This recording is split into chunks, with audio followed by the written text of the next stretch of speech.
राम भाऊ, आप यहाँ क्या कर रहे हैं? पेड़ी लेकर आइए। क्या हुआ डॉक्टर साहब? आपको लड़का हुआ है। हे आई आप अपनी पत्नी और बेटे को जाकर मिल सकते हैं वार्ड में। खरं? हे आई, मला मुलगा झाला। अरे ये ना आई, लवकर ये। अरे कुठे आहे माझा बाळा? अरे दे दे दे, अरे मला दे माझा बाळा। आई तू आजी झाली। मैं राम भाऊ आत्माराम पाटनकर, मेरी आई, मेरी पत्नी रत्ना और अब मेरा बच्चा भी, यही मेरा परिवार है। आज मैं बहुत खुश हूँ और मेरा सपना है कि मैं अपने परिवार के लिए मुझसे जो हो सके करूं, और चाहता हूं कि मेरा ये सपना ही मेरी हकीकत बने। रत्ना, कैसी है तू? अच्छी है। बाला कैसा है? देखिए ना। मैंने तो बाला का नाम भी सोच रखा है, विठल राव। काहेगा आई, कुछ भी बोलती है तू? विठल राव? अरे मेरा बाड़ा बड़ा होकर डॉक्टर इंजीनियर बनेगा तो ये नाव कैसा लगेगा? डॉक्टर विठल राव। अरे नहीं नहीं, ऐसा कुछ नहीं। मेरे बाड़ा का नाम तो दीपक या अशोक, ऐसा कुछ होना चाहिए, एकदम मॉडर्न। रत्ना, मैंने तेरे को कितनी बार कहा बाला को ढाक के रखा कर। 100 लोग अस्पताल में आते हैं, किसी की नजर लग गई तो? नहीं गाई, कुछ नहीं लगती नजर वजर। मेरी तो समझ में नहीं आता अस्पताल में क्यों आए। मेरे तो 4 बच्चे हुए, वो भी घर में ही। आई, अस्पताल में अगर कोई तकलीफ हो जाए तो तुरंत डॉक्टरों की मदद मिल सकती है। आए भी तो क्या सरकारी अस्पताल में। आई, सरकारी अस्पताल भी तो अच्छे ही होते हैं, और फिर मैं भी तो सरकारी कर्मचारी हूँ।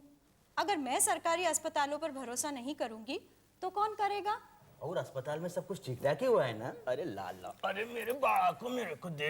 आजा आजा, ओले मेरा बाड़ा है ना? ठीक ठाक तो मेरे विठल की वजह से हुआ है। तो ठीक है आई, तब फिर इलाज का सारा पैसा सरकारी अस्पताल को देने की बजाय तेरे विठोबा को दे देते हैं, है ना? चल, कुछ भी कहता है।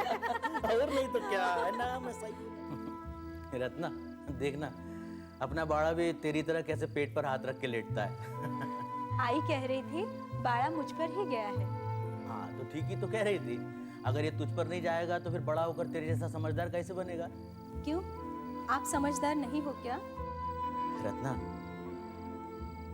देख, अब हम लोग 2 से 3 हो गए, हम लोग के खर्चे भी बढ़ेंगे। मेरे को लगता है मेरे को नया काम ढूंढना ही पड़ेगा। आप चिंता नहीं करना, सब ठीक हो जाएगा। क्या हुआ? नहीं, मैं सोच रही थी स्टरलाइजेशन ऑपरेशन करवा लूं। ऑपरेशन बोले तो? नसबंदी। नसबंदी? पर काहे को? रत्ना, बाड़ा के बाद हम लोग दूसरा बच्चा भी तो पैदा। ये बात नहीं है। देखिए, आजकल परिवार में एक बच्चे का होना ही उचित होता है, और फिर स्कूल की सारी जिम्मेदारी मुझ पर ही रहती है। वैसे भी यहाँ कुछ दिन तो रहना ही है, तो साथ साथ ये भी करवा लेते हैं, वापस आना नहीं पड़ेगा। रत्ना, मैं ज्यादा पढ़ा लिखा तो नहीं, तेरे को जैसा ठीक लगता है वैसा कर। मैं ठीक ही सोच रही हूँ। पर आई का क्या करेंगे? मैं उन्हें मना लूंगी, वो मान जाएगी। नहीं नहीं, मुझे ये बात बिल्कुल मंजूर नहीं। मुझे 2 और बाला चाहिए, 2। नहीं आई, आप मान लीजिए ना हमारी बात, हम ठीक कह रहे हैं आपको। आई आई आई, सुन तो देख, मेरे पास अभी कोई काम नहीं है ना, हाँ? और 2-3 बच्चे हो गए तो कैसा उनका मैं पेट भरेगा? ठीक है, अब तुम लोग कह रहे हैं तो तुम दोनों की खुशी में ही मेरी खुशी है। अगले दिन रत्ना ने राम भाव के साथ जाकर डॉक्टर स्मिता से स्टेरिलाइजेशन ऑपरेशन करवाने की इच्छा बताई। ये तो अच्छी बात है और बहुत अच्छी बात है। आप लोगों को घबराने की कोई बात नहीं है। ये तो सिंपल सा ऑपरेशन है। देखा जाए तो उसे ऑपरेशन का नाम दे दिया गया है। मैं आप लोगों की डिसीजन की कद्र करती हूँ। Good decision Ratna by. 13 जुलाई 1963 के दिन डॉक्टर स्मिता ने रत्नाबाई का स्टेरिलाइजेशन ऑपरेशन किया। ऑपरेशन को कामयाब बताते हुए अगले ही दिन रत्नाबाई को डॉक्टर स्मिता ने अस्पताल से घर जाने की अनुमति भी दे दी। रत्ना, बाला सो गए क्या? हाँ। आज पाटनगर पुणे जा रहा था, मैंने उसे कह दिया है ये खुशखबरी तेरे भाई को बता दे। आई, सुबह से ही मिल में गए हैं, शाम हो गई, अब तक नहीं है वापस। धना जी के यहाँ बैठा होगा बातें करते, मैं बुला कर लाती हूँ। ये लो आ गया, बैठ, मैं पानी लाती हूँ। क्या हुआ मिल की मीटिंग में? कुछ नहीं। यूनियन लीडर ने मिल मालिक से कहा है कि जब तक मजदूरों की सुरक्षा का इंतजाम नहीं होता तब तक काम बंद ही रहेगा। और अब तो गन्ना देने वाले किसान भी हड़ताल से जुड़ गए। मैं तो कहती हूँ छोड़ो ये सब, वैसे भी मिल में काम करके कितना मिलता है। अब कुछ दिन मेरे भाई के यहाँ पूना चले जाओ ना, वहाँ इलेक्ट्रिक का काम सीख लेना, फिर यहाँ आकर छोटी मोटी दुकान खोल देना। काय तो तू ठीक ही रही है। आई आई, क्या हुआ? सुबह से पेट में दर्द हो रहा था। अस्पताल से घर आने के बाद रत्नाबाई के पेट में अचानक दर्द हुआ। इस दर्द को डिलीवरी के बाद होने वाला सामान्य दर्द समझकर घरेलू इलाज किए गए, जो बेअसर रहे। दर्द के बढ़ते घर का वातावरण बच्चे के जन्म की खुशी से रत्ना के दर्द की चिंता में बदल गया।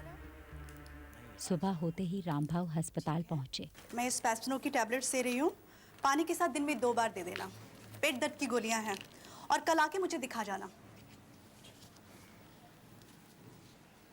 रामभाऊ, तुम्हारा पहला बच्चा है, अपनी पत्नी का खास ख्याल रखना, ओके?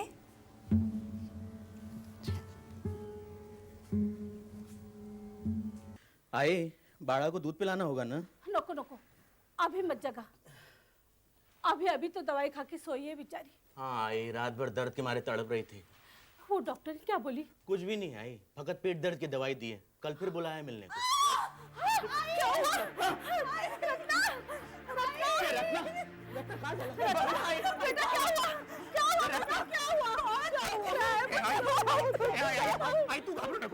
रत्नाबाई को अगली सुबह ही दोबारा अस्पताल ले जाया गया। डॉक्टर स्मिता की जांच करने के बावजूद भी जब दर्द की वजह का पता नहीं चल पाया, तब रत्नाबाई की चिंता बढ़ गई। पर रामभाव उसे दिलासा देते रहे। मैं हूं ना तेरे साथ, ठीक हो जाएगी तू, हो जाएगी ठीक। हाँ? नहीं, मैं क्या बोला? नहीं रोती, नहीं, ऐसा नहीं कर। आई बहुत दुखता है। डॉक्टर को बोलवाओ। हाँ, आई मैं बुला के लाता, डॉक्टर स्मिता को बुला के लाता, घाबरो नको, मैं बुलाता। मुझे सहन नहीं हो रहा। डॉक्टर स्मिता काय मालूम है क्या? पता नहीं। डॉक्टर स्मिता काय मालूम है? अरे सांगितलं ना, ऑपरेशन मध्ये आहे, 2 घंटे बाद मिलेगी। मेरी औरत रत्ना के पेट में दर्द है। अरे तुमने डॉक्टर सिंधे को बोला ना, वो देखेगा। अरे डॉक्टर शिंदे अपने कमरे में नहीं है। मेरी औरत रत्ना के पेट में पिछले 2 दिन से दर्द है और तुम किसी को कुछ पड़े ही नहीं है। कहीं तो इधर जाओ उधर जाओ, इसको दिखाओ उसको दिखाओ। अरे राम भाऊ क्या बात है, क्यों परेशान हो रहे हो? डॉक्टर दीवान आप। हाँ हाँ बोलो क्या बात है? डॉक्टर साहब मैं बहुत परेशान हूँ डॉक्टर साहब। मेरी औरत रत्ना। अस्पताल में रामभाव की मुलाकात उनकी पुरानी पहचान के डॉक्टर दीवान से हुई। रामभाव ने डॉक्टर दीवान को अपनी परेशानियां बताते हुए मदद मांगी। डॉक्टर दीवान गायनेकोलॉजी डिपार्टमेंट से नहीं थे, फिर भी उन्होंने रत्ना को होने वाले दर्द को गंभीरता से लेकर डॉक्टर स्मिता को ये सलाह दी कि वो रत्नाबाई का स्टेरिलाइजेशन ऑपरेशन रीओपन करके देखे। आप लोगों को एक बार समझाया, आपकी समझ में नहीं आता, बार बार परेशान करने के लिए चले आते हैं। देखिए, मैं गायनेकोलॉजी डिपार्टमेंट से हूँ। डिलीवरी और स्टेरिलाइजेशन ऑपरेशन में क्या क्या प्रॉब्लम होते हैं ये मुझे अच्छी तरह से मालूम है। और ये डॉक्टर दीवान, ये मुझे क्या समझाएंगे?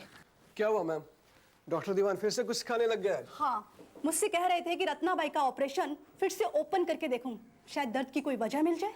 भाई उन्हें लगता है कि मानव सेवा उन्हीं को आती है। शिंदे जी, आप तो मेडिकल ऑफिसर है ना, डॉक्टर दीवान को क्यों नहीं समझाते कि दूसरों के काम में दखल अंदाजी ना क्या करें? आप जाइए यहाँ से, आपके अलावा हमें और भी बहुत से काम है। 1-2 दिन में दर्द ठीक नहीं हुआ तो देखेंगे, अभी आप जाइए। जाइए ना। लेकिन रामभाव इस तरह शांत होने वालों में से नहीं थे। आप बेवजह बात को बढ़ा चढ़ा रहे हैं doctor Diwan. I am not a trainee. मैं बात को बढ़ा नहीं रहा हूँ। हाँ, रत्नाबाई को अगर कुछ होगा तो बात जरूर बढ़ जाएगी। एनीवे, रत्नाबाई के ऑपरेशन को रीओपन करने जा रहा हूँ और मैं चाहता हूँ कि आप दोनों मेरे साथ रहें ताकि उसके दर्द की सही वजह मालूम हो सके। रिमेंबर वन थिंग, हम लोग डॉक्टर हैं, We can't play with anybody's life. Understand? 19 जुलाई 1963 के दिन आखिरकार रत्नाबाई का स्टेरिलाइजेशन ऑपरेशन रीओपन किया गया। जैसा कि डॉक्टर दीवान को शक था, रत्नाबाई के दर्द की वजह उसी स्टेरिलाइजेशन ऑपरेशन में हुई गलती थी। दरअसल डॉक्टर स्मिता के हाथों ऑपरेशन करते वक्त एक मॉप, जिसे ऑपरेशन के दौरान खून साफ करने के लिए इस्तेमाल करते हैं, रत्नाबाई के पेट में रह गया था। 6 दिनों तक मॉप के पेट में रहने से कई कॉम्प्लिकेशंस हो गए थे। परिस्थिति बहुत गंभीर हो चुकी थी। शर्म आनी चाहिए आपको डॉक्टर स्मिता। ऑपरेशन के दौरान मरीज के पेट से एक मॉप पाया गया। मॉप। आपको डॉक्टर की डिग्री जिंदगी बचाने के लिए दी जाती है, ना ही उसे बर्बाद करने के लिए। और ये कोई पहला मामला नहीं है आपके खिलाफ। अगर इसी तरह चलता रहा ना, तो इस हॉस्पिटल के डीन होने के नाते मैं आप पर एक्शन ले सकता हूं। अंडरस्टैंड? जाइए आप लोग, प्लीज गो। हाँ डॉक्टर दीवान, इस केस के बारे में आपका क्या ख्याल है? सर, पेट में पस बहुत फैल चुका था। रत्नाबाई की रिकवरी जो मुश्किल थी, कुछ ही दिनों में नामुमकिन बन गई। डॉक्टर दीवान की अनगिनत कोशिशों के बावजूद 24 जुलाई 1963 के दिन कितना भला आदमी है रत्ना का भाई। वो अगर तुझे 8 महीने पूना में ना रखता और ये इलेक्ट्रिक का काम ना सिखाता तो खैर, अब धनाजी का कर्जा चुका दिया तो मन को शांति मिल जाएगी। नहीं आई, धनाजी का कर्जा चुकाने से मन को शांति नहीं मिलने वाली। उसके बाद मेरे को बहुत बड़ा काम करने का है। जब हमारे पास अपने पैसों का इंतजाम हो जाएगा ना आई, तब मैं कोर्ट जाऊंगा रत्ना के साथ हुए हादसे का न्याय मांगने। आई, मैं रत्ना को भूला नहीं हूं। नहीं भूला। रत्ना की मौत के 2 साल बाद सन 1965 मार्च में रामभाव ने मुआवजा मांगते हुए डॉक्टर स्मिता, सरकारी अस्पताल और महाराष्ट्र सरकार के खिलाफ मुकदमा दायर किया। रामभाव ने ट्रायल कोर्ट में सारी आपबीती सुनाई और इस बात की गवाही डॉक्टर दीवान ने भी दी। डॉक्टर स्मिता से भी सवाल किए गए, लेकिन वो अपनी बेगुनाही साबित करने में नाकाम रही। ट्रायल कोर्ट ने माना कि ऑपरेशन के दौरान पेट में मॉप के रह जाने से ही रत्नाबाई की मृत्यु हुई थी और 2 फरवरी 1968 को ट्रायल कोर्ट ने डॉक्टर स्मिता को सस्पेंड करते हुए रामभाव के पक्ष में फैसला सुनाया। लेकिन सर, मैंने वही कहा जो सच है। आपने जो कुछ कहा वो सच जरूर था डॉक्टर दीवान, लेकिन वो सही नहीं था। एक डॉक्टर होने के नाते आपको इस हॉस्पिटल के बारे में सोचना चाहिए था। सर, हॉस्पिटल मरीजों के लिए है और एक डॉक्टर होने के नाते मरीज मेरे लिए पहले हैं। सर, यहीं पर नहीं, जब जब और जहां जहां मुझसे पूछा जाएगा मैं वही कहूंगा जो सच है। सर अब क्या किया जाए?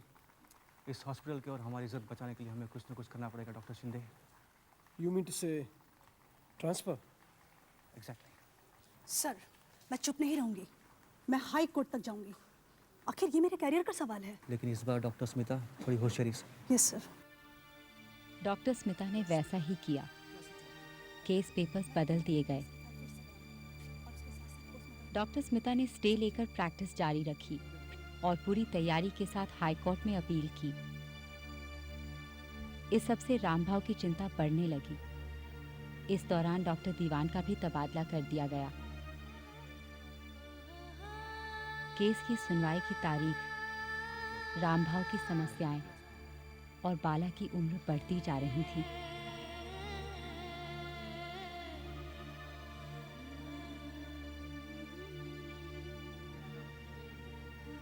अदालत में रामभाव की बाजू कमजोर पड़ती जा रही थी। डॉक्टर्स ने पेश की दलीलों और सबूतों का जवाब देना रामभाव की क्षमता से बाहर था।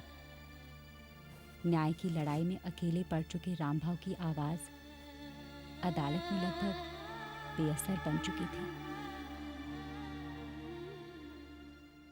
रत्नाबाई की पोस्टमार्टम रिपोर्ट रामभाव हॉस्पिटल से लेकर ही नहीं आए थे और ना ही इसे ट्रायल कोर्ट में पेश किया गया था। गोड बोले गवर्नमेंट हॉस्पिटल के किसी भी डॉक्टर ने कोई भी लापरवाही नहीं की है। मॉप का किसी मरीज के पेट में रह जाना यह साबित नहीं करता कि इसी वजह से मरीज की मौत हुई है। इन्हीं सब बातों पर ध्यान देते हुए अदालत इस नतीजे पर पहुंची है कि किसी व्यक्ति या सरकार को दोषी नहीं ठहराया जा सकता। इसीलिए इस मामले को अदालत यही खारिज करती है। हाईकोर्ट ने जनवरी 1977 में अपना फैसला सुनाया और इस बार रामभाव के दुर्भाग्यवश बाजी डॉक्टर स्मिता, डॉक्टर शिंदे और डॉक्टर सावंत के हाथ लग गई।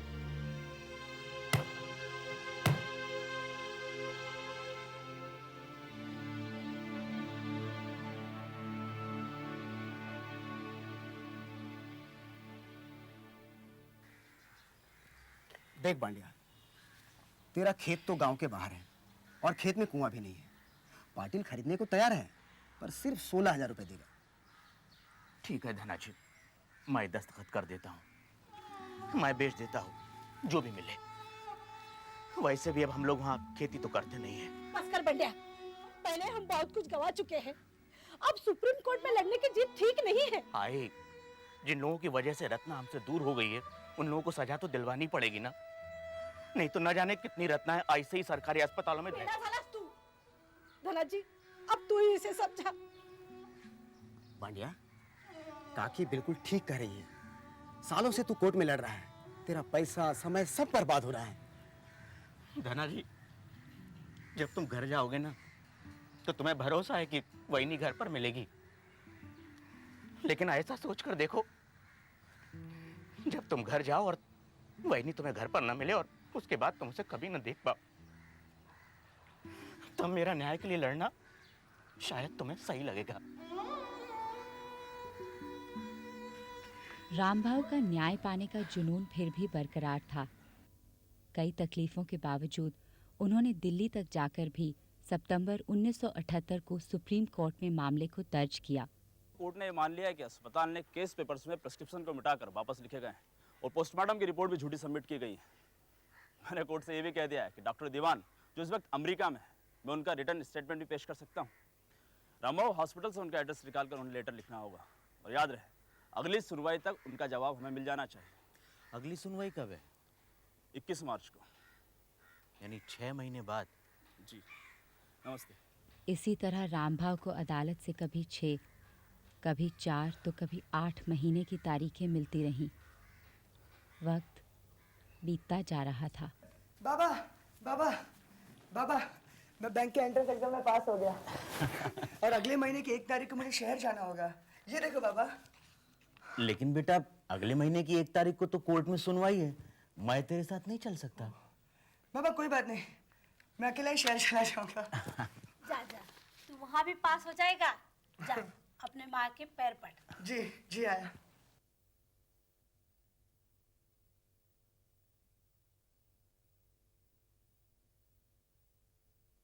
माँ, आज मैं उसी बैंक में असिस्टेंट मैनेजर बन गया हूँ। मुझे आशीर्वाद देना कि मैं अपनी हर जिम्मेदारी अच्छे ढंग से निभा सकूँ। को उम्मीद थी सुप्रीम कोर्ट ने 16 जनवरी 1996 के दिन रामभाव के पक्ष में फैसला सुनाया। मामले की सही जांच से ये साबित होता है कि रत्नाबाई की मौत उनके पेट में ऑपरेशन के दौरान मॉप के रह जाने की वजह से हुई थी। अदालत डॉक्टर स्मिता, डॉक्टर शिंदे और डॉक्टर सावंत को डॉक्टरी सेवाओं से निलंबित करती है और सरकारी अस्पताल को ये शायद रामभाव के अलावा और कोई नहीं समझ सकता। बाबा, बाबा हम केस जीत गए बाबा। हाँ हाँ बाड़ा, हम जीत गए। देर जरूर लगी पर जीता मैं ही। भाड़ा, अब मैं ऊपर जाकर रत्ना से और आई से कहूँगा कि मैं न्याय पाकर आया हूँ। मैंने गुनहगारों को सजा दिलवाई है। मैं रामभाव आत्माराम पाटनकर, मैं आज बहुत खुश हूँ।